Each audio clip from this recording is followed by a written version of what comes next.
Well, I was going to give you a quick post-COVID review of my Airstream. It's been 4 years since we purchased it. I did a 1-year review, and I'll give you a link right up here on that because it was a very popular video, but there's been some updates since then. I have things going on. I've replaced the tires, I've had front end separation going on, and just the regular usage of my Airstream. I wanted to tell you how that went and how we're still enjoying what we have. Also, stick around. I'm going to tell you about current pricing. This is October 2023, and how to buy an Airstream has completely changed.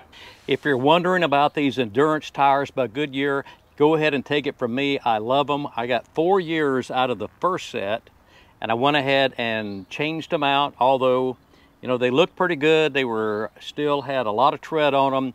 But we know that you need to change them out between 4, 5, maybe 6 years under certain conditions.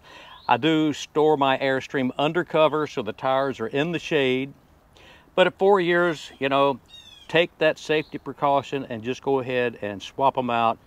Don't go for those cheap budget tires. And I've got another video I'll give you a link to right up here on how to buy those tires for your travel trailer. Stay away from the China bombs, the low budget tires. Go with something good. I do have just a few of these spots where corrosion has set in.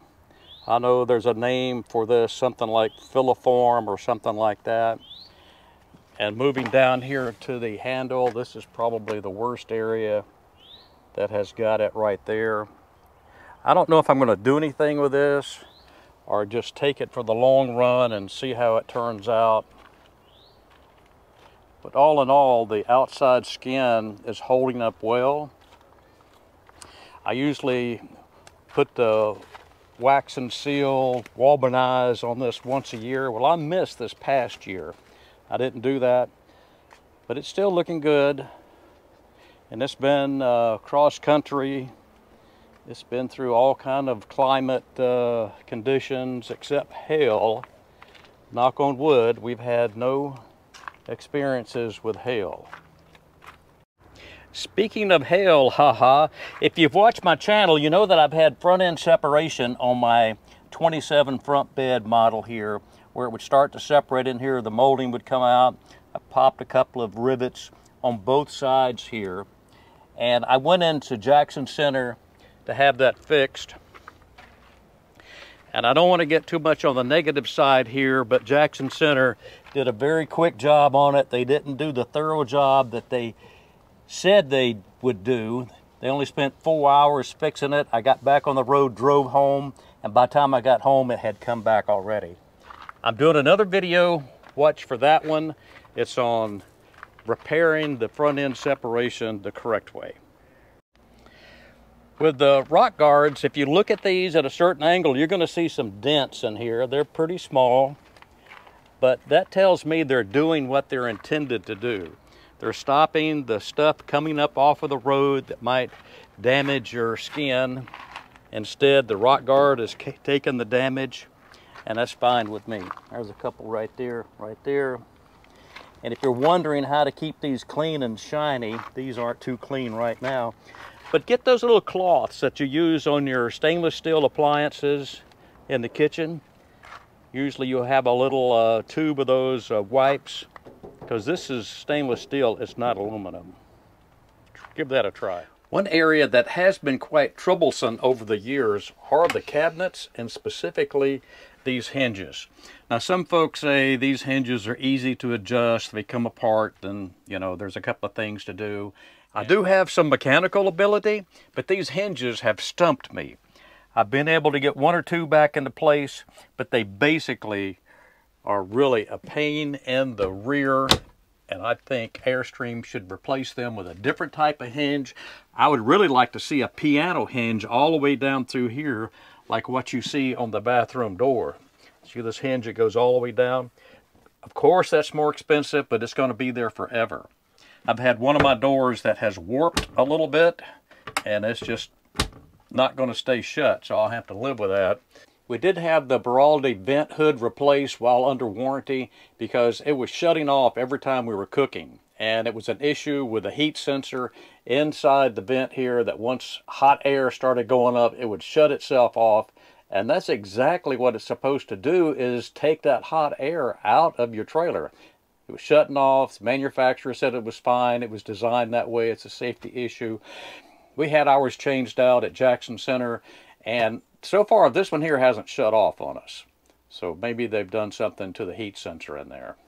But probably one of the most frustrating issues we've had are these lights in the galley area. It's the LED lights that has the light switch beside the door.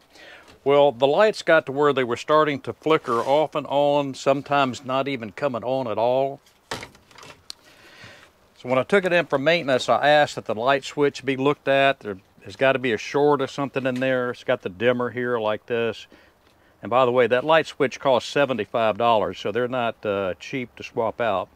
I had that swapped out. When I came back to pick up the Airstream from repairs, I got in to check out the work, and it was not fixed. The lights would not come on. Actually, this light right here over the sink, when I cut that on, it made all the other lights dim down. That was puzzling. I had to leave it and go back home. I was 150 miles from home and left it up to the maintenance people. So their maintenance guys went through and they troubleshot the light. They were troubleshooting the electrical system, and you'll never believe what the problem was. The problem was the batteries were low. The batteries were failing, and that was the cause. They replaced the batteries, the problem went away. So it just goes to show, if you've got some strange things going on with your electrical system, especially on the 12-volt side, consider checking the batteries. Make sure they are tested good, and maybe need to replace them. My batteries were right at, what? 4 years old, just like the tires, 4 years old, you swap them out. And I've come to do that on all of my vehicles. My tow vehicle and all, when the battery gets to be 4 years old, I figure that I'm running on borrowed time, and I just go ahead and swap the thing out. In the long run, that's probably the best thing to do. So here at the 4-year mark with my 2020 Flying Cloud, we've towed it about 16,000 miles, maybe a little bit more. We've camped in it, we're not full-time by no means. We've camped in it probably a total of 200 nights. That's a little over 6 months, that's about right. So we've had really good use with it, and everything is still working just like day one when we purchased it. We do take care of it. You know that you've seen my video on the kryptonite of Airstream and the 4 or 5 things that can really cause you some money and some headaches. Well, we just be aware of those things, try to take the proper precautions. But now, before we get away, let's talk about pricing. Back in 2019, when I purchased this, it was August of 2019, I got a deal which was somewhere in the neighborhood of 18% under MSRP. Since then, what has happened? Well, COVID rolled in. When COVID rolled in, everybody and their brother went out and bought an RV and hit the road. So the prices of RVs went up, the availability of RVs went down. So that's where they were for almost 3 years. It got to the point to where you couldn't go into an RV dealer, especially an Airstream dealer, and buy something off the lot because there was nothing on the lot. So you had to place an order. So you placed your order, and that was MSRP plus. Whatever that plus was on how well you could negotiate, but going up 6 or 8 or 10,000 above MSRP was not unheard of. But today what has happened is a lot of those folks that had bought those RVs and those Airstreams came to the point where we need to go back home, we need to go to work, we need to get the kids back into school and be present for those kind of activities. And by the way, that RV is costing me a lot of money, so we're going to put it on the market and sell it. And what happens? They have to sell it cheap just to get their money back out of it, hopefully to the point where they're not upside down on the loan, but they're certainly not making any money on that. So manufacturers are back at the position where they have new stock starting to build up on their lot. And it's there, it's available, the prices are starting to be more flexible.